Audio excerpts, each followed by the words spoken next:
Hello. We good? All right, we're We good. rocking and rolling? Rocking and rolling. Okay. The music's playing, I'm sure, if I remember. The music? Yeah, the Johnny Espinoza? yeah Johnny Espinoza. Nice. Thanks, Johnny. We need to figure out a name for that song. Yeah. This is terrible. I need to listen to it. That's fair. He did not a like a lo-fi version of our theme song. Oh, that's Of cool. A$AP. Yeah, it was Yeah, cool. yeah, It yeah. has like the synth open and stuff. It's cool. Oh, good call, Johnny. I like it. Very excited to hear it. All right. Well, welcome to the Pretty City Podcast. Episode number 4. Yeah, there we go. God damn. I know. We're pros at this point. Obviously. We've never recorded in the same place twice. No, never. And this week, we'll get into it, was especially ridiculous. However, my name is Devin Reno. I am a scrub tech, surgical assist, online personal coach, training coach. Strength, physique, Yeah, strength and physique. and wrestling. Soon to be, wrestling. There's a whole deal coming up with that. And most importantly, but least successfully, independent wrestler. That's my favorite one. Yes. Devin Reno. I don't know if I said my name. You did. Okay. So nice you had to say it twice. Remember it, goddamn. I'm Christopher Landon Anthony Streeter, also known as CLAS. I am a clinical psychologist. That means I have a doctorate degree. And one half of the greatest tag team in the history of the world, the Pretty City Express. Also, most importantly, least successfully, independent professional wrestler. We're back. We are so back. All right. Well, why is it so confusing this week? This has with the been setup? this It's been is a week. Yeah, this has been a week. So if you remember from episode 3, we talked about how last weekend we were off for like the first time in forever. So we don't always hang out when we're off. It happens sometimes, but we don't always. And so Yeah. we decided to try and record on a training day at the Arizona Pro Wrestling Training Center, either Monday or Wednesday. As things, of course, go, those both fell through. So now we're recording on Friday right before we fly out. Yes, we have a lot of responsibility at the Yes. school. Yes. And so if one thing falls through with somebody else, it's like, oh, like Class and Devin got it. And it's like, okay, great. And we'll figure it out. So, Yes. and it's tough to like put the students in a weird position where like we have to do this for our own brand, but then I don't want to like take away from their experience, even though we're not obligated to. I still feel weird about it, you know. Yeah. There's like a level of responsibility we have with it. Yeah. And so it was just like, okay, cool. Monday, no, that's not going to work. No worries. All right, sweet. Wednesday, because Graves also helps out on Wednesdays. Yes. And he informed us he was unable to come. And so we were like, ah, crap. Yeah. Well, all right. So this weekend is a twofer. We're gonna Right. do, which I think led to a fun idea. I think so We're too. gonna do. We're recording now before a 3-show weekend, Friday, Saturday, Sunday, and then we're gonna record on Sunday night. Yep. Like fresh out of it, and be like, okay, we made it. Yeah. What happened? Yeah, it'll be a fun little before and after. So, Journey. but you guys don't get to hear it back to back. You have to wait a week. Yes. It's called post production. And consistency. Yes. Yeah. Yeah, but I feel like Wednesday went really well, actually. Wednesday was good. Yeah, a lot of the students made progress, and like it was kind of like a more chill. Not that it's not chill with Graves, but Graves has a certain way of coaching. There's a certain feeling Yeah, in the room and when that he's there. feeling is fear. So they was certainly like they weren't under as much pressure, and not that Graves puts pressure on, but they put the pressure on themselves because he's there. Yeah. You know, like it's weird. And they did that yesterday with Gallo. Like Gallo, every time like a true vet is there who's not there regularly, they like get nervous. They and get get tight, tense. I'm right? like, dude, like if you're nervous in front of one person, what are you gonna feel in front of 20,000? You know? Yeah. So Here's a good question. You played sports in high school. yeah. Did you ever remember feeling tight before like a big game like that and like not playing to your ability because you were so worried about performing? or a big match or anything like that? Do you ever remember those feelings? I actually, yes and no. Like towards the end of my like sports career, I realized, oh, once I'm in the moment, I'm fine. Yeah. So that gave me a little bit of confidence, but I wasn't a confident person. Yeah. So if there was one thing I could go back and tell, like I was just an anxious person in general. Yeah. So it wasn't that the big game was like stressing me out. It was just, oh, I don't have any confidence at all in my life. And then when I would get in the moment, I would be like, oh, I'm fine. Yeah. Whereas if I could go back and talk to that Devin, I would be like, hey, man, you can do this. You've done it before. Just relax and go into it knowing you're going to be there. That's why I tell the kids now, you've done the drill. Yeah. So your first reaction to, hey, we're doing this blow up drill is an emotional one where, oh, damn, I'm going to be tired. Right. Yes, but you've been tired before. Yeah. It's fine. So Yeah. go in with that confidence of, okay, we're going to do this, and that's, so I wasn't nervous per se because of a specific event. It was just always, oh, what if I fail? What if I do this? And that part was consistent throughout, regardless of the scale. Gotcha. Of the event. Yeah. I always it's like you hear in wrestling a lot that people with an athletic or a sports background it's helpful in a lot of ways, especially physically. But I also wonder mentally too, like, oh shoot, the big trainer's here or so and so's here. I gotta ball out today. I wonder if that gets in their head. Whereas people who were athletes before are maybe used to that and you learned how to manage it somewhat, so they're not as tight. Yeah. I don't know the answer, but something I was just thinking about. Well, and you're a big routine guy, so you had Big routine guy. So you took that from sports, right? I took that from sports, but that's really developed a lot. Like I figured that out mostly after my playing career was over. Like I started to really get into a routine at the end of high school with baseball and then in college with baseball. But before it just took me a while to figure that out. And that's like been such a saving grace for me in wrestling. But I had that figured out before I started wrestling. I wish I had it figured out when I was 12 instead of like 19. Of course. Yeah. So yeah, just something that was interesting. But I think that did help me. Like, I remember the first time Dom and Gallo came to training, and the first time I met them, I was like, oh, all right, these guys seem like they know what they're doing. Everyone's like, oh shit, Dom and Gallo. Damn it. Darn it. Oh crap. Beep, beep, beep. Yeah. Oh crap. Dom and Gallo are coming to training today. Like, everybody mind your P's and Q's. And it didn't make sense in my head. I was like, these people clearly have more experience and a lot of knowledge that we can learn from. I'm going to try and look at this as a positive and get as much as I can out of it. And that helped develop out my relationship with them very quickly because I had that perspective. So yeah, just something I was thinking about. There is one thing that I did know in high school. It's weird because in training, I had no pressure. Yeah. Because I knew I worked hard. Yeah. I'm going to work hard regardless. So if they're like, hey, we have this special coach coming in, I'd be like, well, I just have to do what I always do. Exactly. Business as usual. Exactly. Yeah. And I think maybe that's where it does help and my first wrestling training experience was Lance Storm. Right.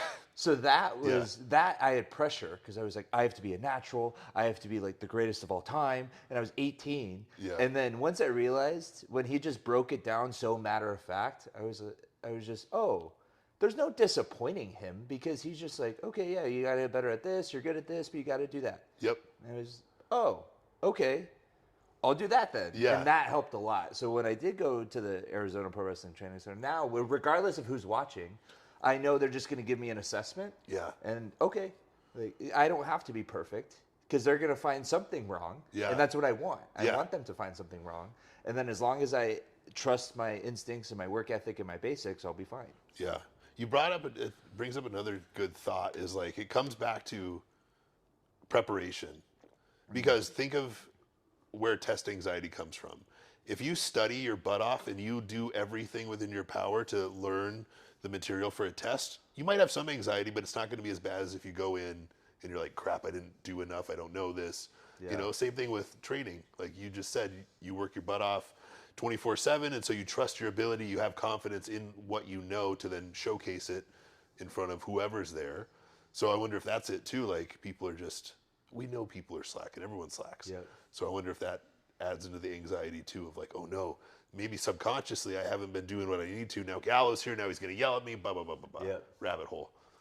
And you see that on shows too, where if a Gabe Sapolsky's backstage. Oh, dude.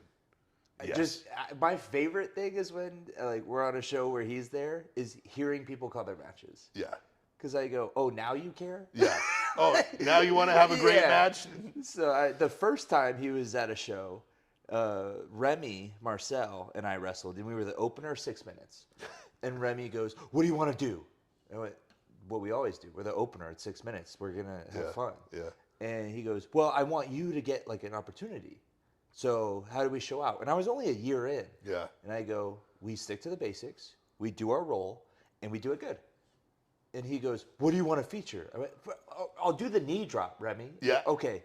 And then I'm not trying to blow smoke up our own butts, but like I saw the email that they sent, that Gabe sent, the promoter, and it was the opener was the best match. Uh-huh. And we did nothing except what we knew we could do, and we did it well. Yep. So there we go. I'm not going to change how I perform because of who's watching, because they could be watching at any moment. And when I do get signed, when we do get signed, we're not going to go in and go, oh, now we have to start trying. Right. We got signed for a reason. Right, yeah. So I don't, and if it's the same with job interviews. Yes. If they don't like me as a person, then it's not a good fit. Yeah. If I work my tail off and you still are not good enough, okay, I did everything I can do. Right. It's just not going to work. Right. You know, so. Yep.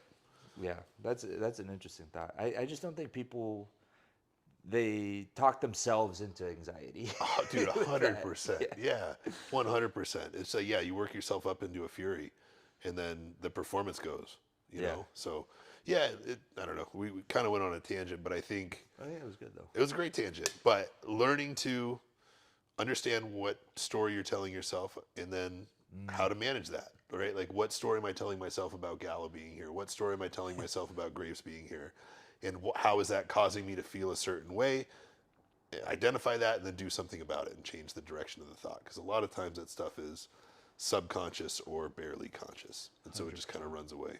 So, yeah, that's a solid tangent. Yeah, I like it. So, how was your week?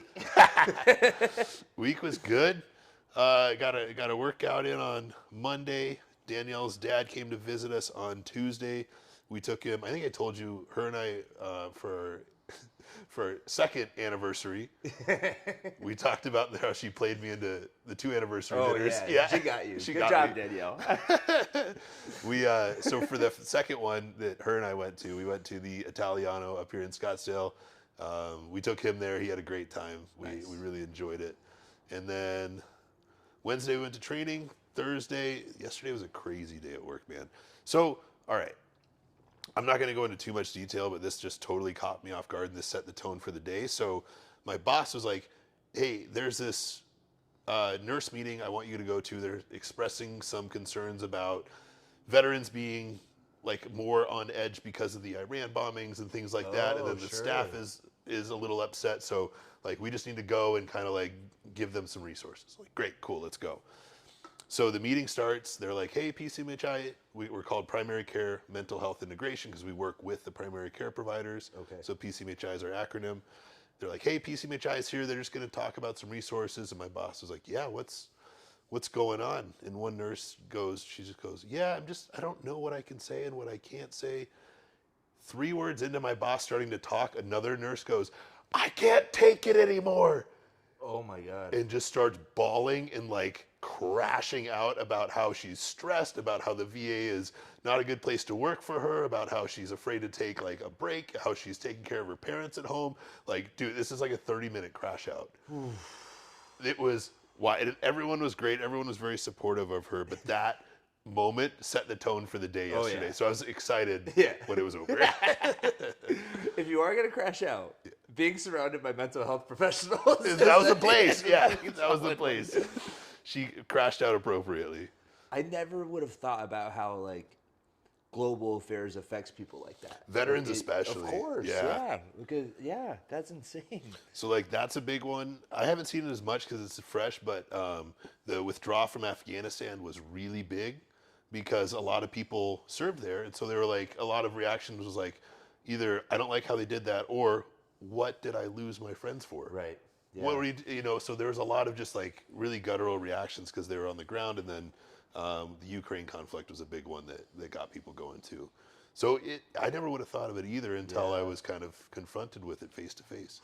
That's brutal. And Yeah. you have no control. Right. You're just, I am only here to support. Right. And regardless of how you feel about it, you have to be there for them. And Yeah. So wow. Yeah, that's rough. Let's process it. Let's talk through it, and kind of give them a safe space to share their thoughts, share what's on their mind, and get it off their chest. I wonder if the people in charge of these decisions were to sit in on those. Dude, Yeah. right. Like how different the world would look. You'd have to right? think so. Yeah, exactly. Because the people making the decisions don't care about people. So I don't know. Right. But ideally, you would think, hey, like, look at what is actually happening on a human level. Yeah. And that's not just U.S., worldwide, I think. Yeah. If the leaders were to sit in on those and go, oh my gosh, look at what I did to this person. Yeah. I think that would be very perceptive. Yeah, but very eye-opening. And that was like what the nurse was crashing out about. She's like, I know people above you, because her supervisor was there, are making these decisions that are unrealistic for us to meet. And she's like, they just don't get it. Nobody's seeing like me right now. Right. And like this. So it was like, damn, that's not a bad perspective. You're Fair. not wrong. Yeah. And it's like, so it's just like, I feel like the whole world operates on that principle of like people who aren't on the ground making decisions for everyone else that they don't either know or care how it affects them. Right, 100%. Yeah. We need undercover boss politics edition. That's right. That's right. So yeah, good week overall. Ended with a little bit of a sprint, but went to get a tan Thursday night. Felt 1,000 times better. Of course. And now we're recording, so everything's great. Heck yeah. How was your week? It was okay. Okay. We were nothing crazy like that. We had a really busy week. So, but the way our surgery center is, we're actually connected to the practice. Yes. Physically, like in Same the building. same building, Yeah. which is awesome. The main practice, the doctor also owns the surgery center, which is great. But there's been an acquisition of another practice and a merger and new systems, and so all these things are getting missed. And there are times where the surgery center, there's changes made to the surgery, but we're not told about it because they updated it in their system and didn't send it over. And so there's just, the other day, I'm setting up the entire room. I have everything opened, it's sterile, we're good to go. And the doctor comes in and he goes, hey, so platysmoplasty? And I go, what? Which is a neck lift. Yeah. So, half a facelift essentially. And I had the things, I can set it up quick. That's not my worry. Uh-huh. The worry was, well, that throws off the entire day because we just added 2 hours onto a case. Then we have another case then another doctor's coming in for a third case. So we have to tell that doctor, hey, you're actually not scheduled at this time anymore. You're scheduled at this time. And they have to relay that to their patient, and it just throws off everything. So just like mass miscommunication. Oh, yeah. Okay. And mentally, I'm prepared for one thing. So I try to be being a scrub tech and a surgical assist, you have to anticipate. That's what they always tell you. Like, be ahead of the game. So I tell people I'm the surgeon's third and fourth hands. Yeah. Which means I have to also be kind of their brain. Yeah. And not in the sense that I'm making decisions, but I know what decisions are about to be made, and I have to have the things ready. Yeah. So with that, I go, I have to rewire my brain right now because I was expecting one thing, and now this is very different. And with the platysmoplasty, my hands are tied up a lot of the times holding retractors open or holding the neck open with retractors. So So you can't be running back and forth. You're I have stuck. to be ready, and I have to have either tell him exactly what he needs, where it is, or be able to shift, give him a retractor, grab it real quick, and have it in his hands. Oh my gosh. By the time he even asks for it. And there's a lot of times where what I like to do is I prep the next 2 or 3 things. Yeah. So that way, and me and him have like such a system going now. Yeah. The other, we did a facelift yesterday, and there were several times where he just put his hand up. And that's like the ultimate compliment. Oh, to yeah, me. he didn't They say a just word, go, right? Cool, boom, here you go, here's what you need. And then there are times where he'll ask for something, And I'll go, that's not what you want. Yeah. And I'll give him the right thing. He goes, that's what I meant. Thank you. I'm like, all right, we're good. Or, yesterday there was one where he goes, I need this. I went, do you need that? Or do you want this? He goes, you're right. I need that. I was like, all right. okay, cool. There we go. Nice. So that's always fun. But yeah, it was just a mess of miscommunication, which is, it's not a bad thing. It's a growing pain. Yeah. So, and that's what I'm trying to get the team to understand.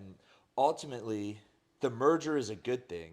There's just growing pains that come with it. Of course. So you can be miserable and go, oh, what is happening? Things are going to hell, blah, blah, blah. Or you can go, yeah, this is part of it. Like, let's just power on, get through. And then we'll be just like we were 6 months ago, except we're going to have more success because we're a bigger practice, you know? But again, the foresight of having that, I just think a lot of people struggle with. Yeah, for sure. He's very good at, seeing the future and all that. And I think my mom said the other day when I was explaining what I wanted to do with House of Dreamers. Yeah. And I was like, here's my plan. Here's what I'm going to do. Here's in 5 years, I can really scale it to be this. And she goes, you've been like learning through osmosis, being next to him. And I go, I really have. Yeah. Like, and at the school, I've specifically referenced him as the culture of serving each other first. Dude, yeah, you talk about it all the time. And it makes everything so much better. Because I came from a lot of workplaces where it was, oh, customer first, customer this, customer, and it was miserable. Yeah. Because you're basically putting your team in a compromised position where they're supposed to be following your rules, but then you walk all over them to satisfy these people who are then upset at them. Yep. For implementing the rules that you set, so they can't win. Yep. Whereas if it's no, we serve each other first, and then when the patient comes in, they see that vibe, and we're already in this service mindset for each other. That it then through osmosis goes to them. Yep. And they're this team likes each other. They're there for each other. They're there for me. Yep. And so I try to implement that as much as I can in other places for sure. Well, that's just like it. I mean, going back to wrestling, if you're to our tangent from earlier, if you're light and relaxed and not worried about your performance, you're going to perform better. Yep. Similarly, in a workplace, if you have each other's back, if the work environment's good, if you're excited to be there, you're going to do better work and thus grow a bigger customer base. 100%. That's how it works. Yeah. So it was a long week of a lot of speed bumps, but it wasn't the end of the world. I like it. Okay. And then Monday, I had a long talk with Max, our trainer, who completely, because I've been in a slump recently, but he completely rewired how I looked at things. And I had a talk with my coach too, my bodybuilding coach, Blake, and they're very different people, but they said the same thing. Love it. In different ways. Yeah. So I go, okay, that's what I have to do. Yeah.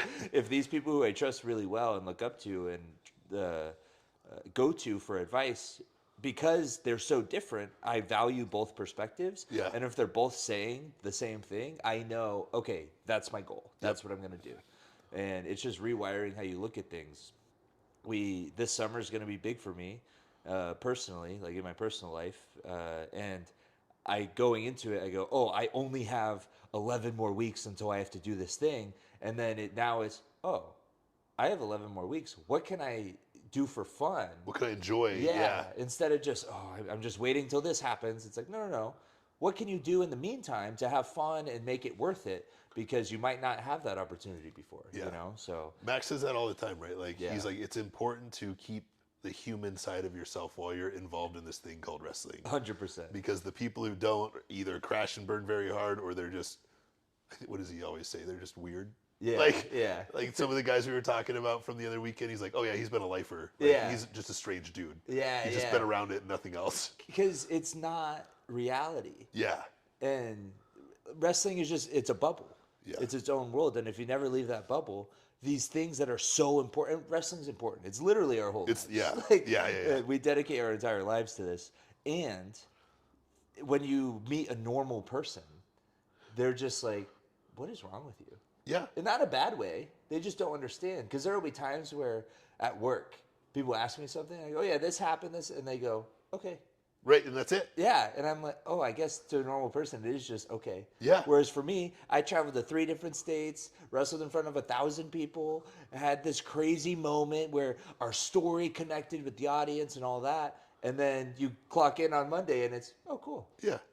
So anyway, so we need this, and Yeah, this. So go exactly. handle that. Yeah. Yeah. It's like, yeah. So it definitely is a good week in terms of rewiring and resetting. Good. So one thing I need to ask about now. Uh-oh.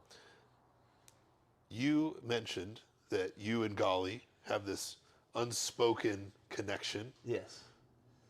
He reaches for something, you know what it is. He asks for something, you know what he really wants. Sounds like a tag team. Should I be worried? I think if anything, he's our manager. All right, He's all our right, solid all manager. right.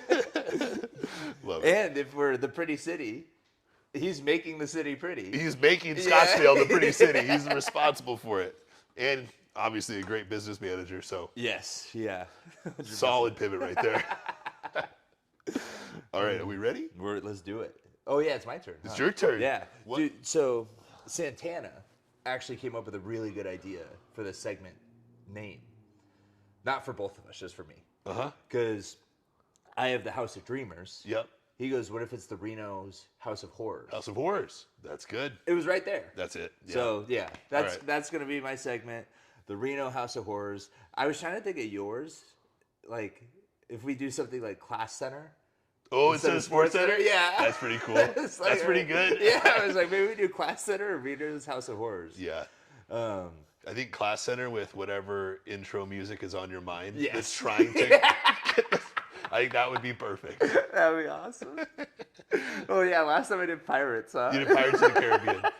And then we corrected you, I think, on the show, and then when we were walking somewhere, like the next day, you went back to Pirates. I did, and then I watched Pirates of the Caribbean On the plane. On the plane. Uh-huh. I was like, oh, like might as well. It's on the Southwest app. Yeah. And their internet was being weird anyway, so I guess I'm watching Pirates of the Caribbean. But before I watched Pirates, Let's I go. watched Black Phone. Oh, good transition. Oh, so I've never seen this movie before. And when I went to Universal Studios Hollywood the last time, Black Phone 2 was coming out. And so I'm a huge film mark, obviously, but they have a studio tram because it's the only amusement park or theme park that is also a working studio. I don't know if That's you know right. that. You were Yeah. telling me that. Yeah. So they take you on a studio tour on this little tram, and you go around, and they show you, hey, that's where they filmed The Voice. That's where they filmed the paper. All these things. And there are times where they go, hey, there's actively filming, so everyone shut up. Like, we're for the next 5 minutes. We'll drive through. When we get past this point, we're good. Nice. And so it's really cool. And we went behind the set, and there was just catering out. And I go, oh, that's cool. That's like it's just so sweet. stupid. Yeah. I go, oh, that's where they eat catering. They're working right now. This is like Right. they can go eat that if they want to. Yeah. And it's so weird because when we do extra work, it's Yeah. so just, catering. But Yeah. there, it was different. Because with wrestling, that's what I want to do. With this, this is what, I guess I replaced, because as a kid, I don't know anything about wrestling. It's this magical thing. Yeah. So now, movies is that The to me. magical thing. Yeah. Exactly. Yeah. It's the magical thing that I don't know anything about that I want to get to eventually. That makes a lot of sense. And so I love Universal Studios, and specifically for that reason. Mm-hmm. And so I go there, and they're doing all this marketing for Black Phone 2. And I remember thinking, I saw the trailer for the first one. It looked cheesy.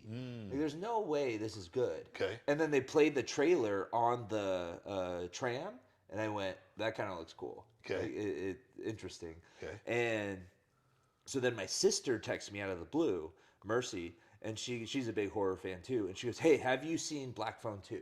And I go, no, I haven't even seen the first one because Right. it looked dumb. Right. And she goes, yeah, I thought so too, but then I watched it. It's so good, and Black Phone 2 is even better. Ooh. And I was like, whoa, okay, if you're saying that, then I need to watch it. Okay. So it was on my list, and it was on the Southwest app, so I finally watched it. Dude, Okay. it was very good. Okay. And at the end, I even got emotional on the plane. And I was like, why did this movie do this to me? And there was a part, it can be a little violent. The second one looks way more violent because it's all dream-based. Oh, jeez. And so I was watching it, and I kind of had to dim the brightness because there's all this blood and everything. And it deals with kids. Oh, Yeah. man. Okay. And so there's like a flight attendant walking by, and I go, you don't need to. Yeah, I don't yeah. need to be judged right now. Fair. So, essentially, this guy is called the Grabber, right? And he's these children go missing because he abducts them. Okay, real quick, Yes. paint the picture. What is it? Modern times? Where Modern are times. we? Yeah, Does it modern say like what times. kind of area, what city? I forgot the town, but Small town, city. small town. Small town. Okay. Yeah, I would say like what's relative to here? Because even Gilbert's big now, but what Gilbert used to be, like Sure. just smaller. Yeah. That's kind of what it is. A suburb for sure. Okay. Suburb, smaller. Okay. It looked East Coast. Okay.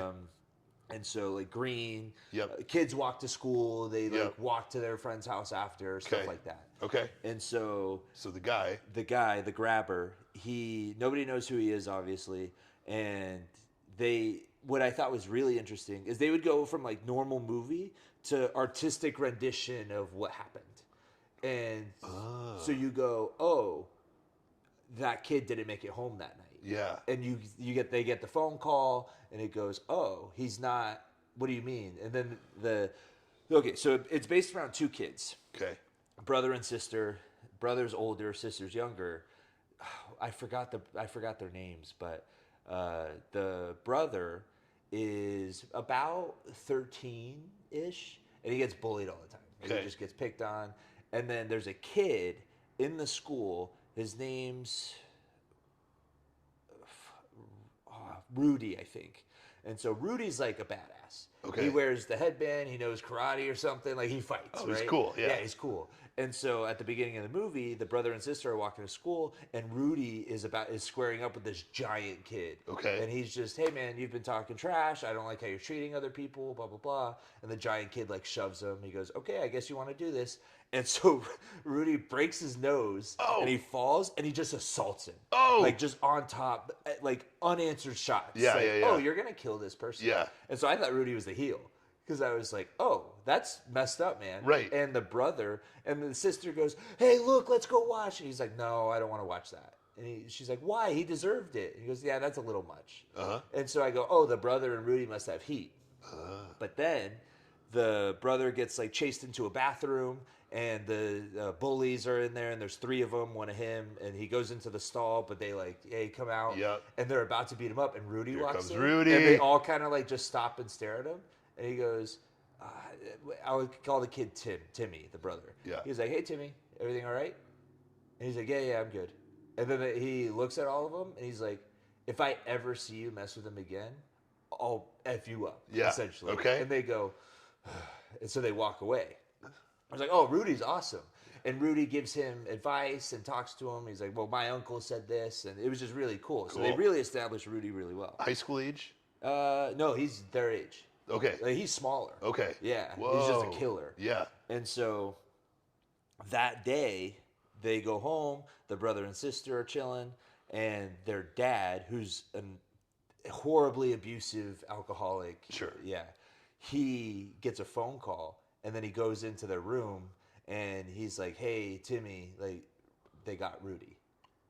And so it cuts to the grabber getting Rudy. Whoa. And it shows how it happened. But they only show up to a point. So that's what I really liked is you see, like, they cut to Rudy walking home from school, and then you see his black van pull up.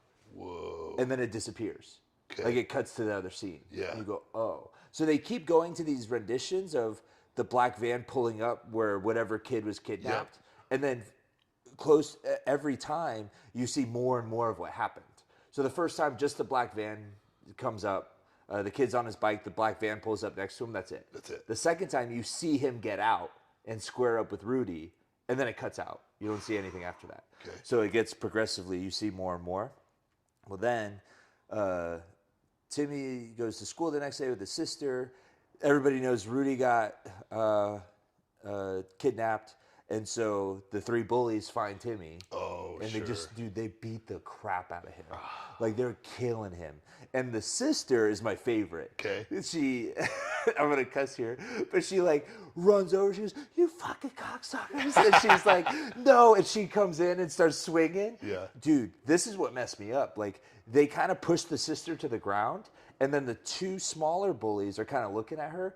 And the big one goes, okay, I'll do it. And punts her head in. Like Randy Orton style punch? Yes. Oh. Because she took a rock and threw it at one of the bullies and it hit his head. And they're like, all right. And so they threw her to the ground and just punted her head. And I was like, oh, this is uncomfortable. Like Uh. she's bleeding, and she sits next to the one that she threw the rock at, and they're just kind of watching. I think it's Billy, not Timmy, Billy. Okay. They're watching him just get crushed. Yeah. And then they leave him, and so like all these kids are messed up, and I'm like, oh, this is uncomfortable. I don't like this part. Right. Then they like walk home together. They're helping each other out. The dad beats the sister, like all these things, right? Because I forgot what she did, but there's a point where he's just using a belt on her and all this, and the brother like wants to stick up, but he's not big enough yet, and so it puts him in an angry position, and the dad's like, what are you going to do about it? Yeah. And so he goes to the sister and just sits next to her, and like she cries on his shoulder, stuff like that. Like the way they built their relationship was really good. I like it. But so then that night, after she saves him, he gets bullied, she gets beat. The next day, they go home from school, and she's like, oh, I'm going to this friend's house, blah, blah, blah. So she leaves. Yep. And he's like, oh, okay. He goes to go home. The grabber gets him. But this time, you actually see how it happens. Okay. And he, like, the van pulls back, and then he's carrying groceries, and he drops it, but he's wearing, like, a face covering. Yep. And Billy's like, oh, do you need help? He goes, oh, if you don't mind, that'd be awesome. And the thing that's at all the scenes is black balloons. And so, like, these things fall, and Billy's like, okay, I guess I can help. And he's like, oh, thank you so much. You're the best. And he's like, oh, is this your van? And he looks in, and he goes, wait, are those black balloons? And the grabber grabs him, and he puts up, like, a little bit of a fight, but he just, like, knocks him out and throws him in. Yeah. Then he wakes up in the room, which is just a basement. Okay. So it's a basement. It's got a bed, like a barred window really high up, and then, like, a bathroom. Okay. And a phone. Okay. A black phone. Yeah. And so the kid wakes up and he's like, I don't know what's going on, blah, blah, blah. And then the grabber keeps coming down to like talk to him, but he's wearing a different mask every time. Each time, Like, yeah. Sometimes it's just his mouth covered, sometimes it's his face, and then he has this really scary mask that he wears sometimes. And so they're trying to figure it out. And then essentially what happens throughout the movie is the sister starts having dreams. And the dreams show hints of where Billy's at. Okay. So she can like see what's happening. Yeah. And she goes, the police are asking her all these questions, and she's like, hey, and she said something at one point, and the police are like, why'd you say that? And she goes, I had a dream. It was just a dream. And they go, but that actually was at the scene, and nobody knows that. So, and the police are like, do we listen to these girls' dreams? But that's the only lead we have. Yeah. And the dad, this is where and this is before Billy gets kidnapped, and why the dad beats her. The dad, they allude to the mom having similar visions. And the dad's like, it's not real, as he's beating her. Yeah. He's like, these aren't real, Yeah. you're like, they're all fake. And so the sister's like, okay, so she's being beat for expressing these dreams. Right. And the police are like, no, we need those. So now she's hesitant because of the trauma. Yeah. And so the dad is like kind of in between the police and her. And then at one point, as it goes on, so Billy's in the basement. The grabber keeps like trying to lure him out of the room, even though he's trapped. He keeps trying. He leaves the door unlocked one time, and Billy goes up the door and sees him like just sitting there, and he runs back down. And then, so it's weird. It's like, what's going on here? Right. Well, then, so I didn't understand, and this is why I like it, because it's just all this weird things happening. And then Billy ends up, the phone rings, and it's one of the past kids who had been kidnapped. And so the past kid is like, you need to do this. This is how I almost got out. Go here. And I left this hole under this rug, and I was trying to dig out. So he starts digging the hole under the rug. And then later on, and each time one method fails, the phone rings again. And so you're like, is he hallucinating? Right. Are these real? And then as the movie goes on, like ghosts start popping up in the room with him, with the phone calls. Yeah. And showing how they tried to get out. And each method almost works. Yeah. And then finally he gets through the drywall, but he ends up in a freezer. And the kid who got him was like, you're going to end up in this freezer. It's in a storage room. Just kick really hard and get out. Yeah. You can do it. Yeah. And he's kicking, but the grabber locked the door now. So he's stuck in the freezer. Yeah. So it's just all these things keep happening. And I'm like, I don't know if these are ghosts or Right. what's happening. And so As that's happening, the girl's getting more and more visions, Yep. and they're clearer and clearer. And finally, she gets a house. So she has to go to her dad and be like, I think I know where he is, but it was because of a dream. Yeah. So then they talk to the police. The police go to the house, and it's this cokehead who's just, he has all the kids' pictures up, and he has rubber bands. He's like, I know what you're thinking, but trust me, I got this. Yeah. You guys need to let me on the team. I've been doing investigative work. And they go, have a good night. And they leave. And so the cokehead is like trying to solve the case. Yeah. And he goes, this is my brother's house. I'm only staying here for a little bit, but my brother's gone. He's at work, but I can help you. Like, you guys aren't listening to me. And so the police are like, whatever, that guy's a whack job. Yeah. So the girl keeps seeing these visions of that house, and then she's trying to tell the police, like, this is where he's at. And then Billy keeps getting these visions with the phone, and increasingly more. Then one of the kids on the phone is like, hey, this guy, he's going to sleep. He's falling asleep. You just have to wait him out. Once he's asleep, go upstairs when he leaves the door unlocked, because he will, and get out. This is the padlock combination. And so they tell him the padlock. So he goes, the grabber falls asleep, but he's staring at the basement. He's just sitting in a chair staring at the basement. Yeah. So the kid like sneaks past him and goes to the padlock, and he's like trying to do the code. And then finally he gets it and he opens it, but there's a dog. And the dog starts barking. I know. Oh, shoot. Bro, I was so like on the edge of the airplane seat, and then it breaks, and I go, get the hell out. And then the dog barks, and it scared me. I was like, no! Yeah. And so it's midnight. So he breaks it, and he just runs. And the grabber goes, oh no. And so he runs after him. And the kid's like running and running and running. And the grabber gets in the van and pulls out. And then he jumps out and tackles him. And you see all these patio lights come on. Yeah. And the grabber grabs a knife, and puts it to Billy's throat. He goes, you make a sound, I'll slit your throat in front of everyone. Yeah. And so he's just sitting there. And the patio lights come on. And then one by one they go off. And then he tapes his mouth and gets him back. No! So the gimmick is the grabber keeps baiting them into those situations so he can play. He says he calls it like naughty boy. Yeah. And once you've crossed the line and you've betrayed him or you've become a naughty boy, he kills you. Yeah. And so the kid, the last call is Rudy. And he was like, hey, he's going to, like, now you have to fight. Yeah. Like, you crossed the line, you did this, pack this phone, pack it with a bunch of dirt from that hole you were digging, and this is how you're going to fight. And so he starts teaching him how to fight through the phone. Whoa. And he's like, this is how you have to hit him. This is how he's going to try this. This is how you fight. You have to stick up for yourself. And then he said something that he said when he was alive. He goes, today's the day you stick up for yourself. Nice. And it was Call like, back. oh, let's go. Call back, let's go. And so as that's going on, I'm like, oh my God. So he's going to have to fight the grabber whenever he decides, okay, I'm going to kill you. And so as that's going on, the sister finally gets the police involved. The dad's like, okay, like, we need him back. So let's see what your visions have to say. So they grab the police. The police go to the house again with a whole SWAT team because she describes it. So they go with the whole SWAT team. Then the Billy's waiting for the grabber. Yep. And he's preparing to fight. The door opens, and it's that cokehead from earlier. And he's like, oh my God, I found you. And the kid's like, who the hell are you? Because he hasn't seen the grabber's full face.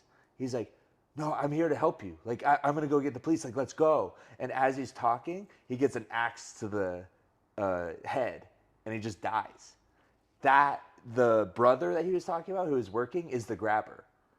Yeah. And they live together. Yeah. And so he's like, my brother was always an idiot, but now I didn't want to kill him. Like, you made me kill him. And so then Billy and him fight. And as that's happening, the sister goes to the police and they go to the house. Yep. And so they kick the door open. Nobody's there. Yep. The brother's dead, obviously. You're like, just go to the basement. Yeah. And so they go, hey, it's clear. And then he goes, oh, wait, there's this like weird door. Do we know there's a basement here? And the police are like, no. And so they kick the door down. They go down into the basement. It's not what's going on. No. It's a bunch of graves. And so For all the kids. From all the kids.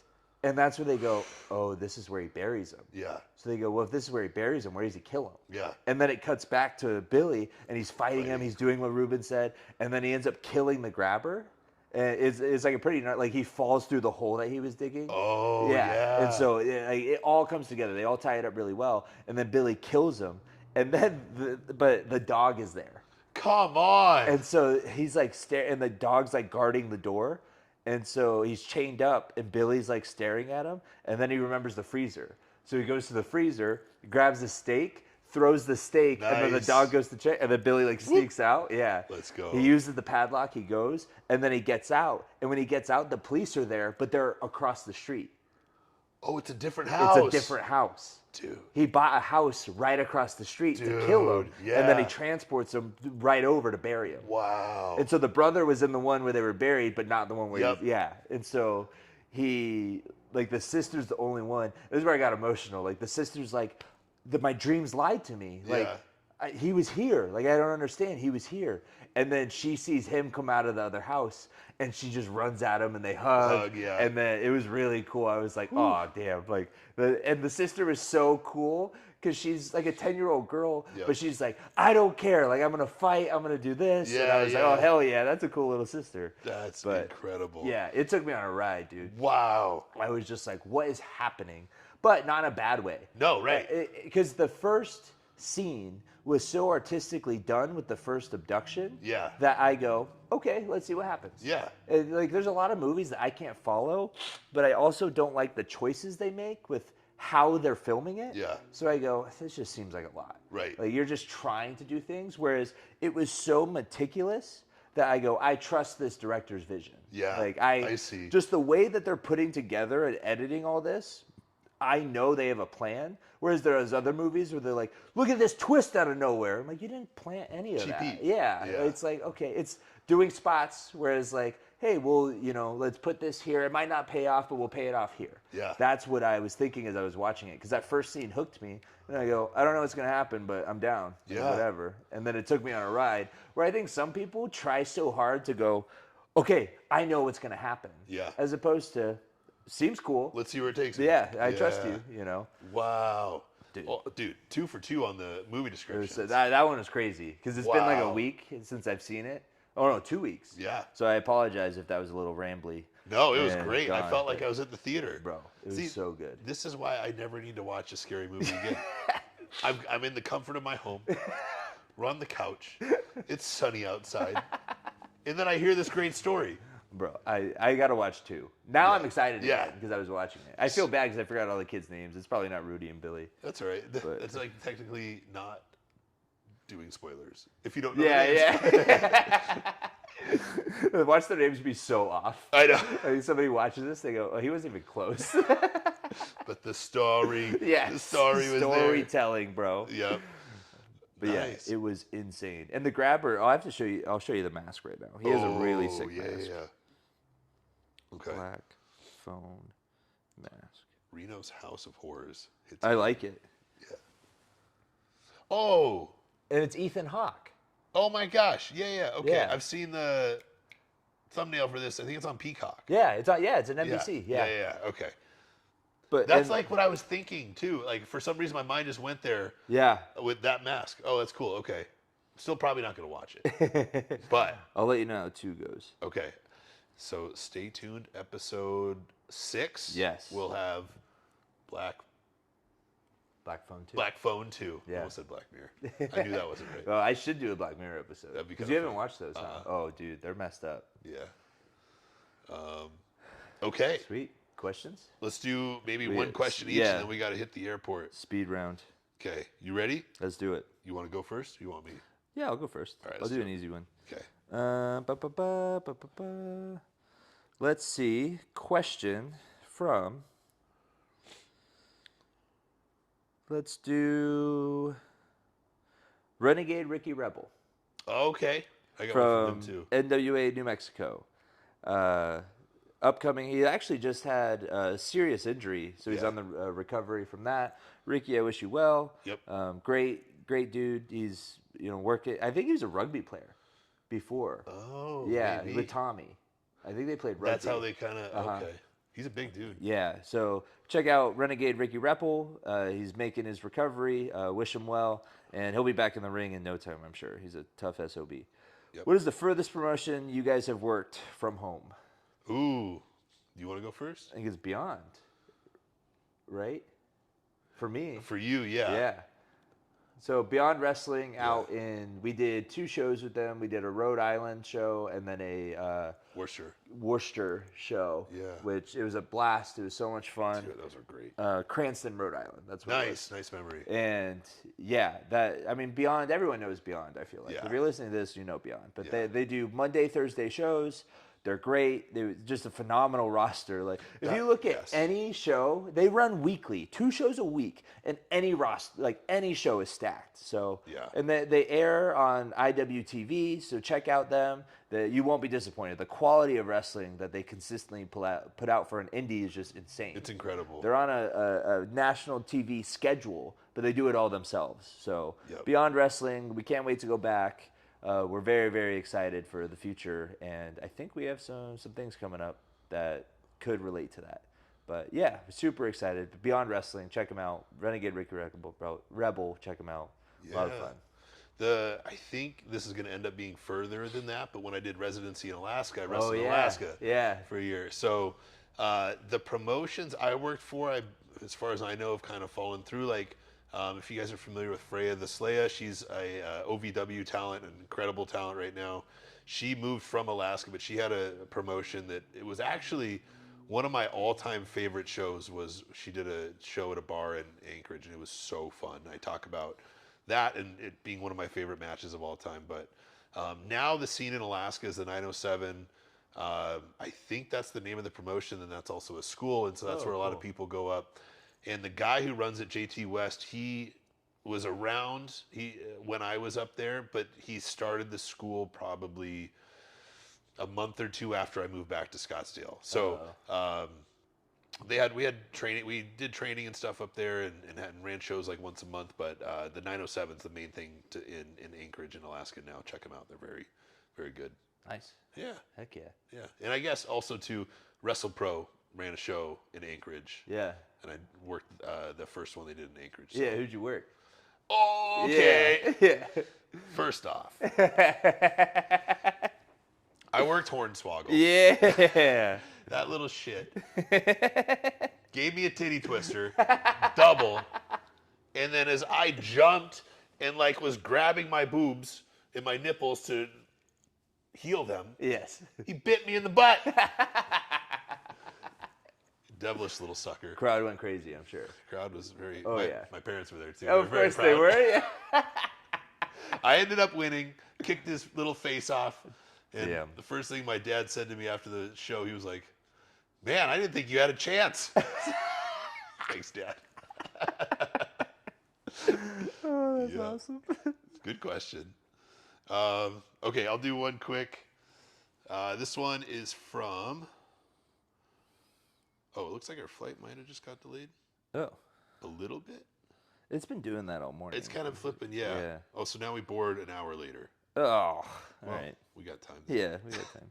Well, who knows? Because last time. You're right. Yeah. We better just get there. Yeah, we'll get there. Okay, last question from my end. This one, I thought this was an interesting one, and it kind of ties into what we spoke about for a little bit at the beginning of this episode. And this is from Chris Marshall. What are some things you guys are trying to accomplish outside the ring? So I took that as meaning like what are kind of your goals and focus outside of wrestling? Yeah. Which I thought was interesting. So for me, there's a couple things that I'm really putting a lot of focus on right now. Of course, staying in shape. The gym, I'm just really enjoying my workouts and my diet and like molding my body into the way I want it to look. I'm just really, really enjoying that, despite having to work around like aches and pains and just the woes of wrestling. So that's a big thing. And then just evolving and taking the next steps within my relationship with Danielle, where we've grown a lot as a couple over the last year or two, and it's fun continuing to grow as a unit with that. So yeah, we've come a long way, and a lot of good's happened, and a lot of good is happening. So excited to continue growing with her. Like, yeah, we're gonna get Danielle on the pod. We already talked about it. I Yeah, think that'd be really fun. Yeah, she'd be even she'd for be like my an guest. interview. I think she would do. I think she would just agree to an interview, but then want to do the whole thing. Yeah, for sure. Yeah. That's exactly it. I mean, as much as we talk about tanning, it would be helpful to at some point have a tanning expert Yeah, on that's the true. show. Yeah. Tell us how dumb we both are. Yeah. Sweet. Yeah. Oh yeah, outside the ring. I forgot I have to answer that. So right now, my focus is outside of wrestling is House of Dreamers. I'm really trying to build that. I have a big year ahead. I think. I don't know how much I want to say because I'm a big I want to work on it and then present it. 100%. I hate people who are like, hey, big things coming, and you're like, when? How? For the What? past 6 months, you've been saying that. Yeah. So I do have a vision for it. I have. I already talked to who I think will be a great addition to it, and we're gonna kind of go more towards. Fitness is going to be the foundation always because that's just what I like doing, and that seems to be a scalable. Just in business sense, it's a very scalable thing. The issue is it's saturated, Yeah. and I don't have a very wrestling is my passion. So if I see something as taking away from wrestling, it is okay, I'm just doing this to do it. As much as I love working out and coaching people and all that, it is taking time away from wrestling. Yeah. So we are looking into a wrestling development because I do have a client now who strictly were going over wrestling, and they were referred to me, and we do check-ins and everything just like a fitness coach would, but it's all wrestling development. And I'm not training him on how to do a headlock, but he'll send matches, I'll break them down, I'll talk about psychology a little bit. He's working on a character background so I can see how he views himself as a wrestler. Right. Because as somebody who over the past year has done, and I don't know all the answers, right? So please, I'm young in the business, I understand that. But I've been trusted every promotion I've been at to help produce. And a big lesson I've learned early on is I can't just force my lens of wrestling onto someone else. So that's why I want to know before I even start producing, especially a talent that I don't know, and just to gain their trust, I need to know how they view themselves and then how they view wrestling. So, because ultimately it's your art, right? If you're going into a match, your producer can tell you whatever you want, but especially on the independents where we're not signed to contracts and Right. It's your art. You're developing your craft and how you see wrestling. Yep. So I think I do a good job of that in terms of, okay, walk me through the character first. Because they'll go, hey, we have 6 minutes, baby, heel. And I go, well, hang on. I don't know who you are. And I don't mean that in a bad way. How do you view yourself? Walk me through the character real quick. Oh, well, it's this. Okay, how do you like to structure that into your matches? And they'll tell me their normal ideas, and I'll go, okay, based on how you view yourself and how you go about doing it, what if we did this instead? Yep. And they're like, oh, I like that. Because I'm not telling them my idea. I'm using how they view wrestling and kind of just inputting my psychology into it. So it's just a fresh look on something that they believe in, which is themselves and their art. So I've been doing that with him, which is really cool. And it just makes it a lot more fun because I can sit there and I can talk wrestling all day, especially, and class knows this, when I give feedback in matches, I go on this tangent of if you have this story here, but then you end it here, and a lot of the times I'll black out as I'm describing what I think they should have done at training. And then I'll go, I'm sorry, that took way too long. I apologize. But I feel like people generally like it. I think it's really good. And I'll put you over for a second because the last check-in you did with this person was when we were in Tampa. And I just remember being impressed flabbergasted, for lack of a different term, on how much feedback you gave and how detailed it was and how specific it was to that person. Thank you. Which, that's all a positive thing. And I think, look, there's a lot of people who, hey man, can you watch my match? Most people are going to say, it was good. Maybe think about doing this there. It's cool, thank you, which is great. Yeah. But to get that specific feedback and that much of it, that's going to be so helpful, and that's such a invaluable resource to have for someone who, like you said, is trusted everywhere we go to help agent, to help put together matches and help give feedback. It's like, okay, you can do that even if we're not at your promotion. He's offering that service. Please get involved with that. It's going to make you a better wrestler. It was really cool to see. And Thank you. It's going to be successful. I hope so. I think a big thing for me is there are so many wrestlers out there who they move because life takes them away. Like this gentleman is in the military. So he had to move away from his school. Yep. And he goes, I don't know where anyone is out here. I don't trust anyone. You were referred to me by someone I trust. Can you help me? And he goes, oh, there's something here. Yes. Like, absolutely. I can Yes. absolutely help you. And so like I said, that I don't want to get too much, but I'm very excited for the future of that. So House of Dreamers is,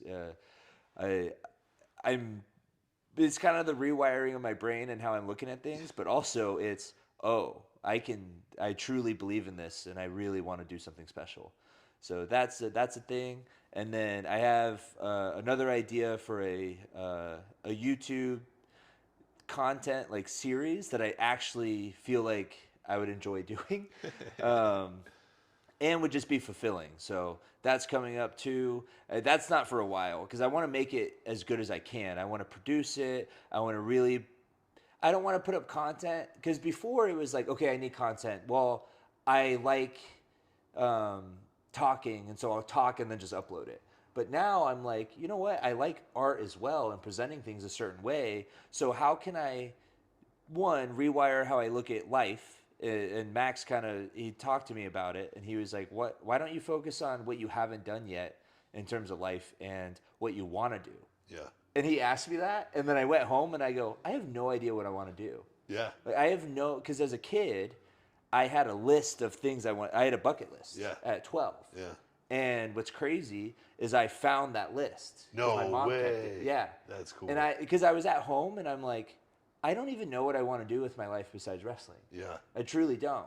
Like I want to wrestle, I want to have a family, and I want to have, that's it.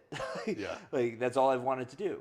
And so I took a step back and I go, it's kind of sad that I don't have a bucket list anymore. And I know for a fact I did when I was a kid. Yeah. And I can't even think about those ideas. Yeah. And a lot of it is wrestling based, but I go, Mom, do you have that memory box? And so I went and found it. And I'm like, all right, like I want to see what I was thinking back then. Yeah. Because I always say like, I want to make 12-year-old Devin proud.